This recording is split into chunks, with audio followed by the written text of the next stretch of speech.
We are with Bryan Hayes now, and it wasn't long ago the Leafs were up 2-0 in the series with a 2-goal lead in Game 3, and well, times have certainly changed. Hayes, it feels like doom and gloom.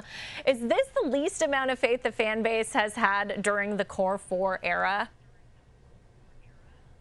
I think so, but I do think you have to be very specific as to why that's the case. I think it's very, very focused on the core four players. And I think, moreover, it's Auston Matthews and Mitch Marner because of the way they played in Game 5, where it was so deflating. And also, you got a scenario here where you're going into Florida, and Florida's playing so well. So it's a combination of both.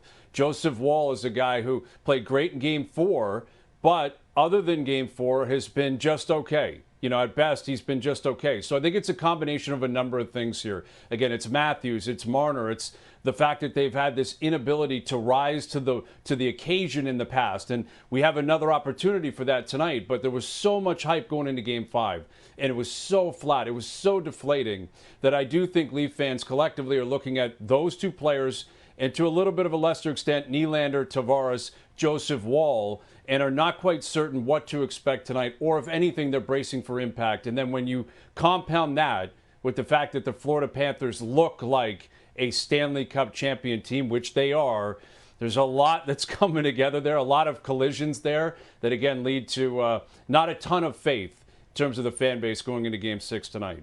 Yeah, and it's always interesting to hear what the coaches have to say, because today Craig Berube stood by Matthews and Marner and asked if they would remain together. Berube said, "I trust them. I believe in them."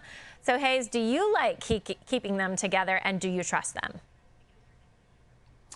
I don't like keeping them together. I don't trust them, but I understand where he's coming from. I understand where Craig Berube is coming from here, because, again, this has to be a big picture vision to an extent, right? We get caught up in the micro. There is a macro. And what I mean by that is the Leafs are up against it. They have to win. You have to win this game.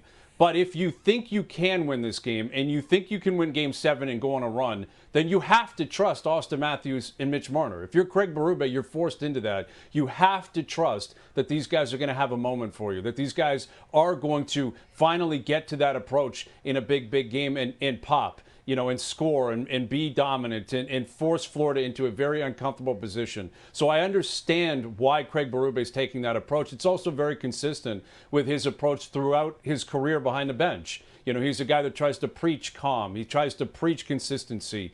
And I think there's also another element to this, Sarah, that's important to point out, and that's Matthew Knies and how important he is to this team. And I think Craig Berube may be looking at these two players, not necessarily in a vacuum. Not just saying, I trust Matthews and I trust Marner. I think he might be saying, I trust Matthew Knies, and I trust Knies to drag them into the fight tonight, which it shouldn't be that way. It should be the opposite way. He's still the kid on that line. The other two are the superstars. The other two are the veterans. But I do think you have to consider that element, that it's not just about Matthews, not just about Marner. It's also about Matthew Knies. And he's been great, and I think Berube believes he can and will be great tonight. And as a result, he could drag them into the fight. He sure could. Maybe Knies comes out the hero tonight, but it could also be Marner's last game in blue and white. If he doesn't sign an extension, he will be free to sign anywhere he wants on July 1st.